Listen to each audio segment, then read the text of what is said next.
welcome to day 10 of the Match World Cup video blog in association with Chewits. Now I'm not exactly sure how you're going to be making me out from watching me on the internet right now, because it's very dark here, getting darker all the time as it's approaching 8:30 and kick-off at Soccer City for Brazil against the Ivory Coast. So if I'm just a black shadow, all I can do is apologise, but it's the best I can do at the time. It's a pretty big light over there, but I was filming over there earlier and all I've got is from the vuvuzelas, and I don't want that in my ears all the time. In fact, it's a bit weird here today, because when you see Brazil, you think samba music, you think maybe a few bongos, you think the green and gold shirts, loads of skillful players, but it's a little bit different today because pretty much every fan that's gone into the stadium has got a vuvuzela, and they're blowing it for all their might. And also, among the Brazilian crowd in that section, there are hundreds and hundreds of Mexico fans. I've seen so many of the big sombreros and the big pointy hats, so there's going to be a bit of a mix of fans inside the stadium, but it should make for an incredible atmosphere.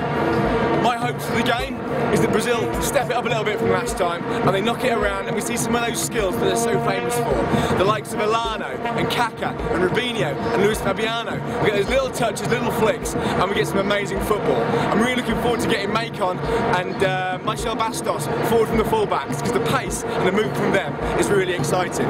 But on top of that, there's Ivory Coast. Of course, we've got the drug back.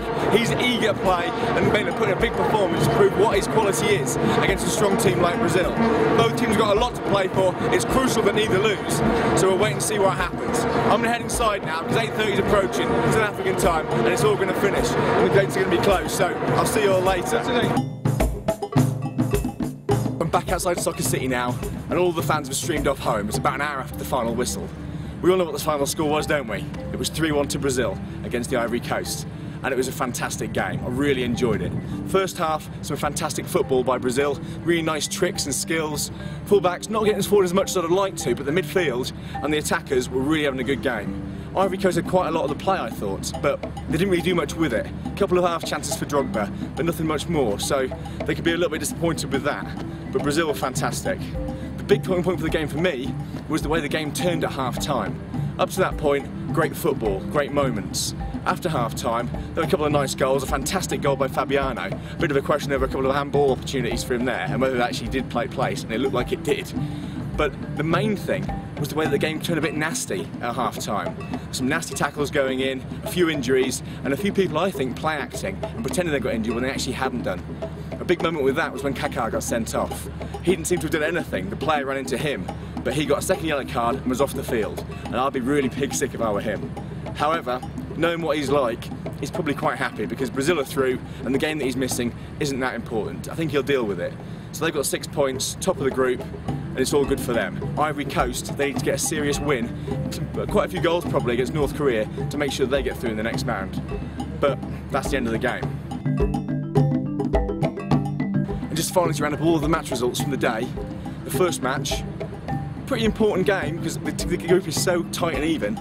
It was Slovakia against Paraguay, and the Paraguayans have won 2-0, which puts them top of the group and looking pretty safe really if there's an option to get through to the next round.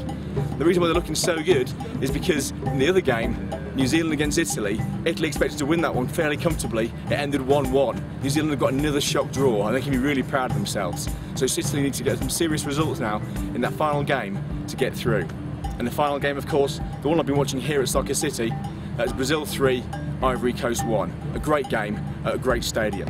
That's the end of my World Cup video blog in association with Chewits.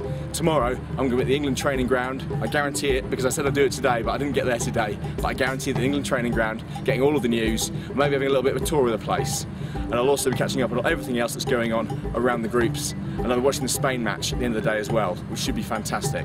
I may bump into my old friends, Xabi Alonso, Fernando Torres and Fabregas, who I've interviewed in the past. So I'll tell you all about that tomorrow. Laters.